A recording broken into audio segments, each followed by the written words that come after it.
Welcome back to the Pokemon Crystal walkthrough. I'm your host, DeoGenZ, and we're surfing down Route 40 and 41 to head southwest towards Cianwood. There's a sick Pokemon back in Olivine City that if we want our gym badge, we're gonna have to save. Surprisingly, this is a part that people get stuck on, but I don't know, it seems fairly simple and cutthroat, pretty straightforward.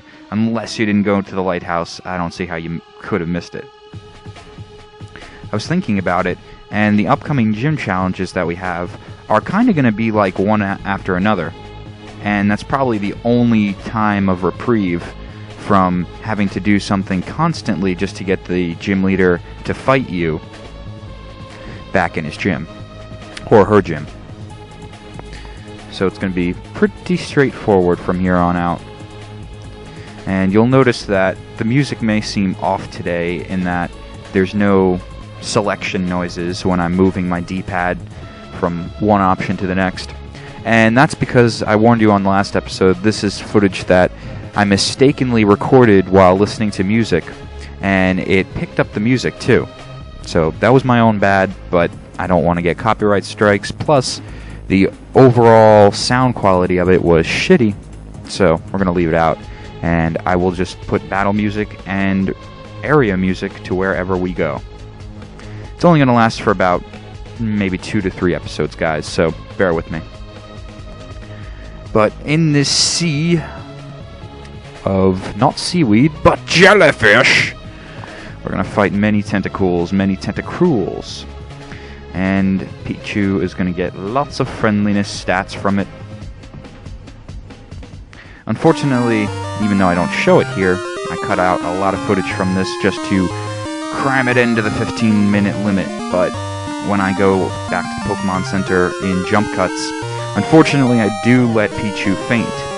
And now, for anybody who knows anything about friendship training, that's probably one of the worst things to do. Still, I'm going with the method of spamming potions on him, and we'll see what time he evolves by. The good news is that last Dana, who always calls us for battles, actually called me and gave me a Thunderstone, so that was her purpose. I might consider taking her off our phone book now, if that's even possible. I don't want her interrupting this LP with her annoying, "Hey, guess what? My Flaffle grew a level," phone calls. That's something that I could complain about, and I don't even know if it's true for this game, but I sure as hell know it was true for Heart Gold and Soul Silver about the phone book. Why can't you put your phone on vibrate at some point? Or why can't you put it on no sound mode? I don't mind having people to verse, and I thought it was an interesting dynamic where you didn't have a versus seeker to rematch people for experience and EV training, but rather you had to find the days that they would battle you and then call them on that, arrange the fight, and go for it. But I thought it was interesting, and a bit more skill was involved in pre-planning to get that all together. But it's very fucking annoying when you can't go 3 steps without getting a phone call from some teacher in Kanto saying, "Gregory, have you done your homework? Oh, sorry, wrong number." Since when do teachers call to see if you're doing your homework anyway? Ugh, I don't want to go to that school. It's the Poke College of Hard Knocks. The teachers are on you 24/7. Yeah, so when Shu does finally have enough happiness within himself to evolve into Pikachu, he won't be a Pikachu for long. He'll jump right to the Raichu. I decided that evolution is my friend, and hell, it's one of my favorite things in Pokemon. And with both this walkthrough and the Black walkthrough, I've been experiencing very little evolution. So, all my team members here are going to evolve to the fullest that they can. And it's a good thing. It's a good thing that I don't have any Pokemon that need to be traded to evolve or something like that, because then it wouldn't happen. Yeah, you'll note that in the Heart Gold walkthrough, I caught myself a Haunter because I could trade back and forth between DS. I had multiple DS systems that I could trade with myself on. But Can't really trade with myself and an emulator. It just doesn't work that way. At this last point, we're just bound into Cianwood, and our effective repel wore off. Let me stop off at the Pokemon Center, and let's explore Cianwood City. 500 years of tradition. The Cianwood Pharmacy. We await your medical queries. And speak of the devil. Listen, I already got the Thunderstone. You don't have to call me anymore. Okay, battle, fine. That's what I'm talking about. You have no options to make that go away. Can't even have the option to say, nah, I'm going to turn down this call. Let it go to the machine. Something worrying you? The lighthouse Pokemon is in trouble. Oh, that's not good. Gonna have boats crashing into the lighthouse. Oof. That would be one epic sight that I would not want to be any part of.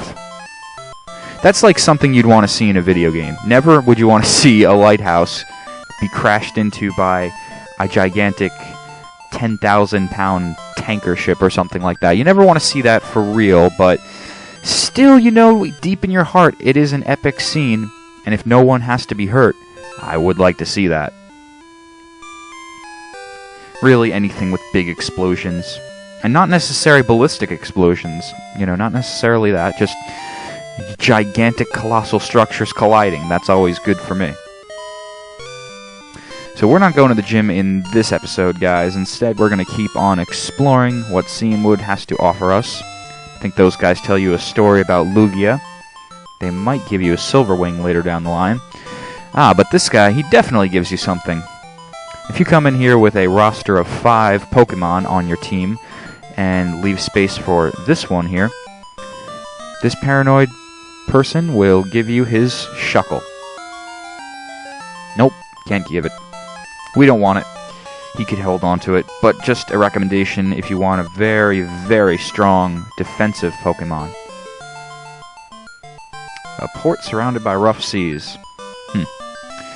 So this is kind of like a medical outpost, as it stood back in the retro days.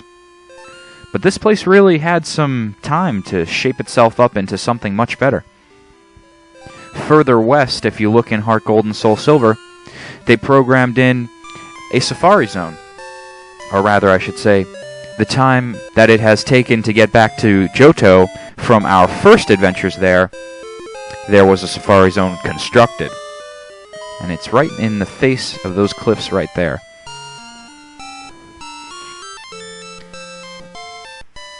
So, unfortunately, a lot of things in this town we can't really even partake in. Alright, we'll let you see where we met Chew from. Aha! It was daytime. The level was 5. Yes, you're pretty good for reading the metadata. Yeah, but that Game Boy printer option, I never got the chance to use, and I always wanted to. I very much wanted to print out Pokédex applications and mini sheets, but now it's funny because... Okay, so that's the point. Sorry for walking around there unreasonably. I was just looking where was the trigger point to make Suicune jump. You can actually get pretty close to him without him noticing. You could stand right in front of him and he doesn't jump away. It's funny. Suicune's beautiful and grand. And it races through towns and roads at simply awesome speeds. It's wonderful. I want to see Suicune up close. I've decided. I'll battle you as a trainer to earn Suicune's respect. Come on, DeoGenZ, let's battle now. Everybody remember this guy from the Burned Tower? It's the mystical man you've seen. Can't you see? He's very mystical. His hair is purple. Alright, so you've seen he will rely mainly on hypnosis tactics. Thus, he leads out with Drowsy. But let's see if we can confuse that Drowsy first, before he lays a hypnotizing eye on us. Damn it! Didn't work. Oh well, as we battle. I saw an interesting video about the Game Boy printer. It wasn't what I had imagined it to be, so I'm kind of glad that I never got the printer, because it's... First of all, I don't even know if you could get the paper for it. You probably could, because it is a heat printer, and basically it just uses convection to print an image onto this waxy type paper. I believe it's only that wax type paper, too, that can be used with that machine, because other paper will light on fire. But it is very much like a receipt. So you wouldn't get full-colored Pokemon scans like I had imagined that you'd print out from the Pokedex, or even a picture of your favorite Pokepal. You wouldn't get full color. But instead you'd get like a receipt-looking picture that was waxy. But I always imagined it being a lot cooler. And now with technology taking the leap that it did, it's completely outdated. But interesting, because another innovation that Nintendo went ahead and tried early on in gaming, before any other competition, mainstream competition like Sony or Microsoft was threatening with their products, they tried out digital cameras. And I think at the time it was the smallest digital camera there was for the Game Boy. Yes, it was for the Game Boy, not the Game Boy Color. I think it was compatible with Color, but came out for the Game Boy.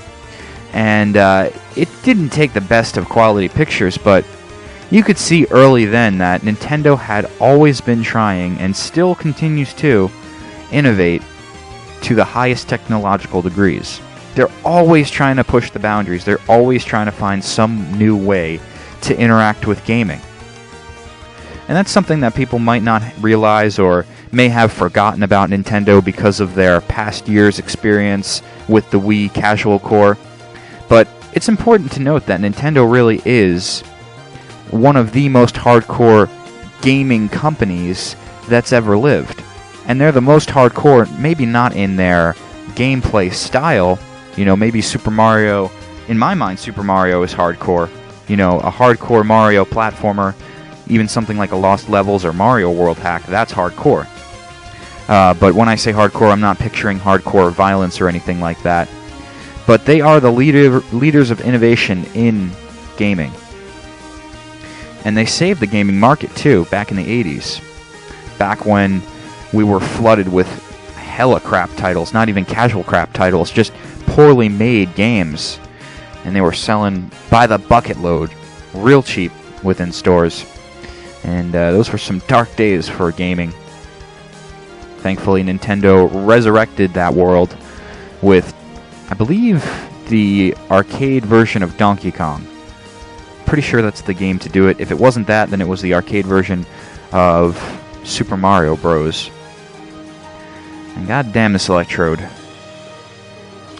See, the problem with Electrode here, of course Prince Dozo has to be partially water, but the problem with Electrode here is that it is probably the fastest Pokemon in the second gen. And second gen didn't have anything of Eevee training, so pretty damn sure that Electrode was the fastest. Not sure how that works out. I guess he's got a lot of internal engine within him, a lot of revving up to do with inside that Pokeball. Who knows, maybe all these years before we went to Unova, there was a flame charge TM inside of that Electrode. And that's what made him go so fast for all these years. I just can't imagine a gigantic Pokeball revving up so quickly that it's quicker than a snake. But somehow it is. Somehow, slithering snake through the grass cannot outrun or outroll a giant inverse Pokeball. Electrode and Voltorb, always thought back in the day, were probably Pokemon Company's most lazy attempts at creating a Pokemon. Ah, well. Not every single creation of the Pokemon Company can be epic win. But it's good that they put out many Pokemon a generation, because you have a probability of many being good. Anyway, you guys, I'll see you next time.